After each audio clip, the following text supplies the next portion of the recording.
అధ్యక్షులు మాజీ ముఖ్యమంత్రి వర్యులు వైఎస్ జగన్మోహన్ రెడ్డి గారి యొక్క ఆదేశాల మేరకు ఈ నెల 28వ తారీఖున రాష్ట్ర వ్యాప్తంగా 175 అసెంబ్లీ నియోజకవర్గాల్లో ప్రభుత్వ మెడికల్ కాలేజీలని ప్రైవేటీకరణను వ్యతిరేకిస్తూ ర్యాలీలు నిర్వహించమని చెప్పి పార్టీ ఆదేశించడం జరిగింది. అందులో భాగంగా మరి ఈ రోజున పోస్టర్ ఆవిష్కరణ కార్యక్రమాన్ని జగ్గైపేట నియోజకవర్గ వైఎస్ఆర్ కాంగ్రెస్ పార్టీ కార్యాలయంలో రాష్ట్ర, జిల్లా, అలానే పట్టణ, మండల నాయకులతోని మేము ఈ కార్యక్రమాన్ని లాంఛనంగా ఇక్కడ ప్రారంభించడం జరుగుతూ ఉంది. ఈరోజు చూస్తే మెడికల్ కాలేజీలు సుమారుగా 17 మెడికల్ కాలేజీలు వైఎస్ జగన్మోహన్ రెడ్డి గారు 2019 నుంచి 24 వరకు ఏర్పాటు చేస్తే సుమారుగా ఆ రోజున 8,500 కోట్లు ఆయన కేటాయించి ఆ రోజునే ఆయన 17 మెడికల్ కాలేజీలు కూడా స్థలాలను సేకరించి డబ్బులు కేటాయించి సుమారుగా 7 మెడికల్ కాలేజీలు అయితే పనులు కూడా పూర్తయిపోయి అడ్మిషన్స్ కూడా నడుస్తూ బ్రహ్మాండంగా కాలేజీలు పనిచేస్తూ ఉన్నాయి. మరొక 10 మెడికల్ కాలేజీలు వివిధ దశల్లో ఉన్నాయి.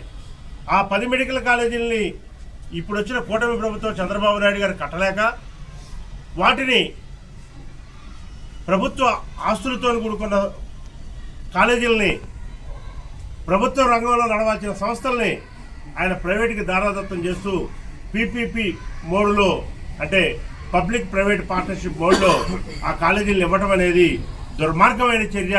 ఇది అత్యంత హేయమైన చర్య. ప్రతి ఒక్కరు కూడా దీన్ని గ్రహిస్తూ ఉన్నారు. దాన్నే జగన్మోహన్ రెడ్డి గారు చెబుతూ ఇవాళ పేదవాడికి నాణ్యమైన వైద్యం కావాలన్నా, లేదు బడుగు బలహీన వర్గాలకి వైద్య విద్యలో సీట్లు కావాలన్నా ప్రభుత్వ మెడికల్ కాలేజీలుగా ఉంటే మాత్రమే అవి సాధ్యపడతాయి తప్ప మీరు ప్రైవేట్కి కనుక ఇస్తే ప్రైవేటు వారు లాభం లేనిది ఏ పని చేయరు. వారికి మనం ప్రభుత్వ ఆస్తుల్ని, ప్రభుత్వ స్థలాలని మనం ఇచ్చి ఇప్పటికే చాలా డబ్బు ఖర్చు పెట్టున్నాం.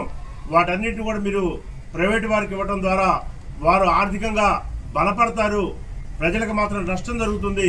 కాబట్టి ఈ చర్యని మీరు విరమించుకోండి అని చెప్పి వైఎస్ఆర్ కాంగ్రెస్ పార్టీ దఫాల వారీగా ఉద్యమాన్ని చేపట్టడం అనేది చూసాం. మొదటగా జగన్మోహన్ రెడ్డి గారు ప్రజలందరూ కూడా పిలిపించారు. తర్వాత రకరకాలుగా ప్రెస్ మీట్లు పెట్టారు. ఆ తర్వాత మరి 1 కోటి సంతకాల సేకరణ అని చెప్పి కార్యక్రమాన్ని పెడితే మన రాష్ట్రంలో 5 కోట్ల మంది ప్రజలు కూడా చాలా ఉత్సాహంగా సంతకాలు పెడతా ఉన్నారు. ఆ సంతకాల కార్యక్రమం కూడా ఈ మంత్ ఎండింగ్ కల్లా క్షేత్రస్థాయి నుంచి జిల్లా స్థాయి వరకు కూడా పూర్తవుతూ ఉంది. అది జరుగుతూ ఉండగానే మళ్ళీ నియోజకవర్గాల్లో ర్యాలీలు నిర్వహించమని చెప్పి ప్రజల్లో చైతన్యం తీసుకురామని చెప్పి రాష్ట్ర పార్టీ అధ్యక్షులు చెప్పడం జరిగింది. కాబట్టి ఈ విధంగా దఫాల వారీగా ఉద్యమాలు చేస్తూ, నిరసన కార్యక్రమాలు చేస్తూ, ప్రెస్ మీట్లు పెడుతూ విద్యార్థి లోకాన్ని మరి ఏదైతే చైతన్యవంతపరచాల్సిన అవసరం ఉందో ఆ చైతన్యవంతపరుచుకుంటూ ఇవాళ ఈ యొక్క ప్రభుత్వ మెడికల్ కాలేజీని ప్రైవేట్ చేయొద్దు అని చెప్పి చేసే ఉద్యమంలో వీరందరినీ కూడా భాగస్వామ్యులను చేస్తూ ఉన్నాం. అందులో భాగంగానే మరి ఇవాళ ఈ కార్యక్రమం ఉంది. కాబట్టి 28వ తారీఖు జగ్గైపేట నియోజకవర్గంలో ఉదయం 10 గంటలకల్లా, అంటే 9:30 కల్లా పార్టీ కార్యాలయం దగ్గరికి అందరూ నియోజకవర్గంలో ఉన్న అన్ని మండలాల నుంచి, అంటే జగ్గైపేట పట్టణం, జగ్గైపేట మండలం, వత్స మండలం, పెనేజిపురం మండలం, అలానే నందిగామ, ఏటిపట్టున ఉన్నటువంటి 10 గ్రామాల నాయకులు, కార్యకర్తలు, ముఖ్య పదవుల్లో ఉన్న వాళ్ళందరూ కూడా మరి వందలాదిగా వచ్చి ఈ కార్యక్రమాన్ని ఉదయం 10 మనం ఇక్కడ స్టార్ట్ చేస్తాం. ఇక్కడ నుంచి ర్యాలీగా మరి రైతు బజార్ మీదుగా, అలానే సత్యనారాయణపురం అంబేద్కర్ విగ్రహం దగ్గర నుంచి అటు ఎంఆర్ఓ ఆఫీస్ దగ్గర వరకు కూడా, తహసీల్దార్ కార్యాలయం వరకు కూడా వెళ్ళడం జరుగుతుంది.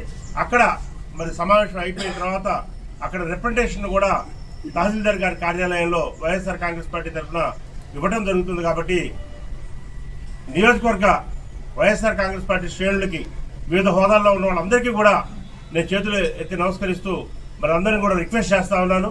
ఏదైతే జగన్మోహన్ రెడ్డి గారు ఇచ్చిన పిలుపు ఏదైతే ఉందో ఈ ర్యాలీని దిగ్విజయం చేయాలని, విజయవంతం చేయాలని చెప్పి మీ అందరినీ కూడా 28వ తారీఖు ఉదయం 10 గంటలకల్లా జగ్గైపేట నియోజకవర్గ వైఎస్ఆర్ కాంగ్రెస్ పార్టీ కార్యాలయం దగ్గరికి మీరందరూ కూడా రావాలని, ఈ కార్యక్రమంలో కూడా మరి పార్టీ సెంట్రల్ ఆఫీస్ నుంచి కూడా అబ్జర్వర్స్, మరి పరిశీలకులు కూడా ఈ యొక్క ర్యాలీని చూడటం కోసం కానీ, ర్యాలీని అబ్జర్వ్ చేయడం కోసం కానీ, ర్యాలీలో ఎవరెవరు ఎలా పాల్గొంటున్నారనే దాని మీద కానీ, ఏ గ్రామం నుంచి ర్యాలీకి వస్తున్నారనే దాని మీద కానీ, ఇవన్నీ కూడా మరి పరిశీలకులు వచ్చి పరిశీలిస్తారు కాబట్టి తప్పనిసరిగా అందరూ కూడా పాల్గొని ఈ కార్యక్రమాన్ని విజయవంతం చేయాలని చెప్పి మనస్ఫూర్తిగా కోరుతున్నారు.